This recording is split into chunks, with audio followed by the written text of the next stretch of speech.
ഇത് മാസ് മോട്ടോഴ്സിൽ നിന്നാണ്. നമ്മളെ ഹോണ്ട ഡിയോ വണ്ടി ജനറൽ സർവീസായിട്ട് നമ്മൾ കയറ്റിയിട്ടുണ്ട്. ജനറൽ സർവീസിൻ്റെ ഭാഗമായിട്ട് നമ്മളതിൻ്റെ എല്ലാ ഭാഗങ്ങളും നമ്മൾ ചെക്ക് ചെയ്തിട്ടുണ്ട്. അപ്പോൾ അതിൻ്റെ കംപ്ലയിൻറ്റ്സ് കാര്യങ്ങൾ നമ്മൾ നോക്കാനും അതേപോലെ തന്നെ ക്ലച്ച് ആ ഭാഗങ്ങളും ബെൽറ്റിൻ്റെ കണ്ടീഷൻ നോക്കാനും ക്ലച്ച് ഗ്രീസിങ് അതൊക്കെ വേണ്ടിയിട്ടാണ് ജനറൽ സർവീസായിട്ട് നമ്മൾ കയറ്റുമ്പോൾ ആ ഭാഗങ്ങളൊക്കെ അഴിക്കണതിൻ്റെ കേസ് കേട്ടോ. അപ്പോൾ നമ്മളതിൻ്റെ ബാക്കിലത്തെ ബ്രേക്കിൻ്റെ ഭാഗം നമ്മൾ അഴിക്കുമ്പോണ്ടല്ലോ നമ്മൾ അഡ്ജസ്റ്റിങ് ഏകദേശം നട്ട് ഇവിടം വരെ വന്ന് കിടക്കുന്നുണ്ട്. പിന്നെ നമുക്കൊരു ഇപ്പം തന്നെ ഓൾറെഡി ബ്രേക്ക് കുറവായിരുന്നു. അപ്പോൾ നമ്മളിപ്പോൾ അഡ്ജസ്റ്റ് ചെയ്താലും മാക്സിമത്തിലേക്ക് എത്തും.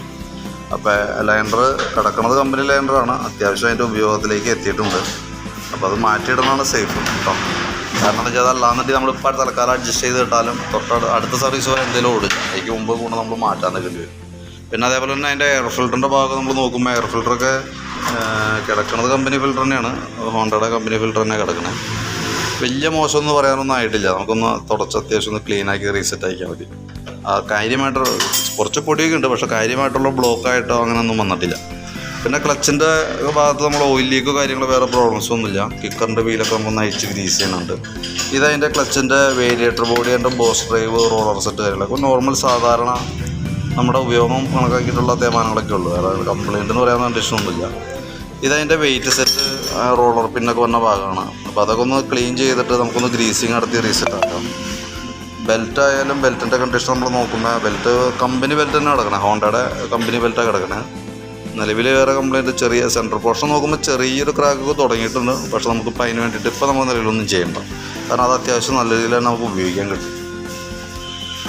പിന്നെ ഈ ഭാഗത്തേക്ക് വരുമ്പോഴത്തേക്കും ചോക്ക് കേബിളൊക്കെ നമ്മൾ ചെക്ക് ചെയ്യുമ്പോൾ ഒക്കെ വർക്കിംഗ് ആണ്, പ്രോബ്ലം ഒന്നുമില്ല. ആക്സിലേറ്ററിൻ്റെ കേബിളൊക്കെ ആയാലും വേറെ പ്രശ്നങ്ങളൊന്നുമില്ല കേട്ടോ. പിന്നെ ഹെഡിൻ്റെ ഭാഗത്ത് ലീക്കോ കാര്യങ്ങളോ വേറെ പ്രോബ്ലംസോ ഒന്നുമില്ല. കാർബറേറ്റർ നമ്മൾ അഴിക്കേണ്ട ഒരു സിറ്റുവേഷൻ ഇപ്പോൾ നമ്മൾ ഓടിച്ച് നോക്കുമ്പോഴും കാണുന്നില്ല കംപ്ലയിൻസോ കാര്യങ്ങളോ മിസ്സിങ്ങോ സ്റ്റാർട്ടിങ് കംപ്ലയിൻറ്റോ അങ്ങനെ വേറെ പ്രോബ്ലംസ് ഒന്നും ഇല്ലാത്തതുകൊണ്ട് തന്നെ കാർബറേറ്റർ നമ്മൾ അഴിക്കേണ്ട ആവശ്യമില്ല. തന്നെയല്ല നമുക്ക് ജനറൽ സർവീസിൽ കാർബറേറ്റർ ക്ലീനിങ് വന്നില്ല, നമ്മളത് അഡീഷണൽ പേ ചെയ്ത് ചെയ്യേണ്ട വർക്കാണ്. അത് തന്നെയല്ല അത് വേറെ കംപ്ലയിൻസ് ആയിട്ടൊന്നുമില്ല, അതുകൊണ്ടാണ് നമ്മൾ അഴിക്കാത്ത കേട്ടോ. പിന്നെ എന്താ വെച്ചാൽ പ്ലഗിൻ്റെ ഭാഗം നോക്കുമ്പോഴും പ്ലഗൊക്കെ അത്യാവശ്യം ഒന്ന് ക്ലീൻ ചെയ്തിട്ടാൽ മതി. അത്യാവശ്യം മൈലേജ് കാര്യങ്ങളൊക്കെ കാണിക്കുന്നുണ്ട്, കാരണം ഞാൻ പ്ലഗിൻ്റെ ഈ പോയിൻ്റൊക്കെ നല്ല ഗോൾഡൻ കളറിൽ തന്നെ നിൽക്കണേ കേട്ടോ. അതുകൊണ്ട് വേറെ മൈലേജിൻ്റെ ഭാഗത്തൊന്നും വേറെ പ്രോബ്ലം ഒന്നും ഇല്ല. പിന്നെ ഫ്രണ്ട് സസ്പെൻഷൻ്റെ ഭാഗമൊക്കെ നമ്മൾ ചെക്ക് ചെയ്യുന്നുണ്ട്. ലിങ്ക് ടൈപ്പ് സസ്പെൻഷൻ തന്നെ, അതൊക്കെ ജസ്റ്റ് ഒന്ന് ഗ്രീസ് ചെയ്ത് കയറ്റിയാൽ മതി. പ്ലേയോ കാര്യങ്ങളോ വേറെ പ്രശ്നങ്ങളൊന്നുമില്ല. ബ്രേക്ക് ലൈനർ ചെക്ക് ചെയ്യുമ്പോഴായാലും ഫ്രണ്ട് ബ്രേക്കിൻ്റെ ലൈനർ അത്യാവശ്യം നമുക്ക് ഉപയോഗിക്കാനുണ്ട്. അഡ്ജസ്റ്റിങ് ഏകദേശം പകുതിയോളം എത്തിയിട്ടുണ്ട്, പക്ഷേ നമുക്ക് ഫ്രണ്ട് ബ്രേക്ക് ആയതുകൊണ്ട് നമുക്ക് വേറെ പ്രോബ്ലം ഇല്ല, നമുക്കത് യൂസ് ചെയ്യാം, കുറച്ചും കൂടി ഉപയോഗിക്കാം. ബാക്ക് ബ്രേക്ക് ലൈനർ ഈ പറഞ്ഞാൽ നമുക്ക് മാറ്റിയിടാം, അത് നമുക്ക് സേഫ്റ്റിയുടെയും കൂടി ഭാഗമാണ്. പിന്നെയെന്ന് പറഞ്ഞാൽ നമുക്ക് അതിൻ്റെ ബാറ്ററി നമ്മളൊന്ന് ചെക്ക് ചെയ്ത് നോക്കണമുണ്ട്. ഇത് മെരിക്കയുടെ ബാറ്ററി ആമറോണിൻ്റെ ബാറ്ററിയാണ്. ബാറ്ററി ടെസ്റ്റും കൂടി കൂട്ടത്തിൽ നമ്മൾ നടത്തി വിടുന്നുണ്ട് കേട്ടോ. നമുക്കത് ഇരിക്കുന്ന ബാറ്ററി 12 വോൾട്ടിൻ്റെ 4 ആംപിയറിൻ്റെ ബാറ്ററി ഇരിക്കുന്നത്. അപ്പോൾ നമ്മളത് വോൾട്ട് ടെസ്റ്റ് നടത്തുന്ന സമയത്ത് 12.80 വരെയൊക്കെ വരുന്നുണ്ട്. ആവറേജ് ഹെൽത്തി കണ്ടീഷനാണ് കാണിക്കണത്. ബാറ്ററി ടെസ്റ്റ് മോഡിലേക്ക് കൊടുത്തിട്ടുണ്ട്. അപ്പോൾ അതിൻ്റെ ബാറ്ററിയുടെ ഫ്യൂച്ചർ ഇതിനകത്ത് അറിയാം. ഇത് ഓക്കെ ആയിട്ട് തന്നെയാണ് കാണിക്കുന്നത്. വേറെ കംപ്ലയിൻ്റ് ഒന്നും നിലവിൽ ഇപ്പോൾ ബാറ്ററിക്ക് നിലവിൽ കംപ്ലയിൻറ്റ് ഇപ്പോഴത്തെ കണ്ടീഷനിലില്ല.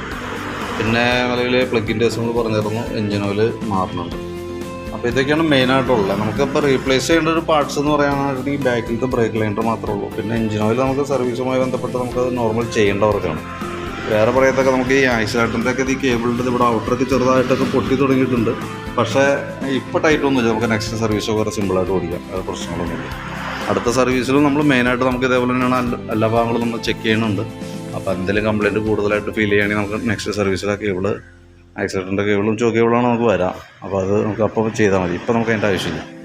അപ്പോൾ ഞാൻ അതിൻ്റെ നിലവിൽ ഓയിൽ ചേഞ്ചും ബ്രേക്ക് ഷൂ സർവീസ് എന്നതുമായിട്ടുള്ള ഡീറ്റെയിൽസ് പെടുത്തിയിട്ട് അതിൻ്റെ ഏകദേശം ഒരു എസ്റ്റിമേറ്റ് ആക്കിയിട്ട് ഒന്ന് വാട്സാപ്പിലേക്ക് സെൻഡ് ചെയ്തിട്ടേ കേട്ടോ. ഇടയ്ക്ക് പോലെ ഒന്ന് വീഡിയോ ഒന്ന് കണ്ടേരെ. അതേപോലെ തന്നെ ഇതിൻ്റെ കണ്ടീഷൻ വർക്ക് കംപ്ലീറ്റ് ആയിക്കുമ്പോൾ ഞാൻ ഒന്ന് വിളിച്ചേ.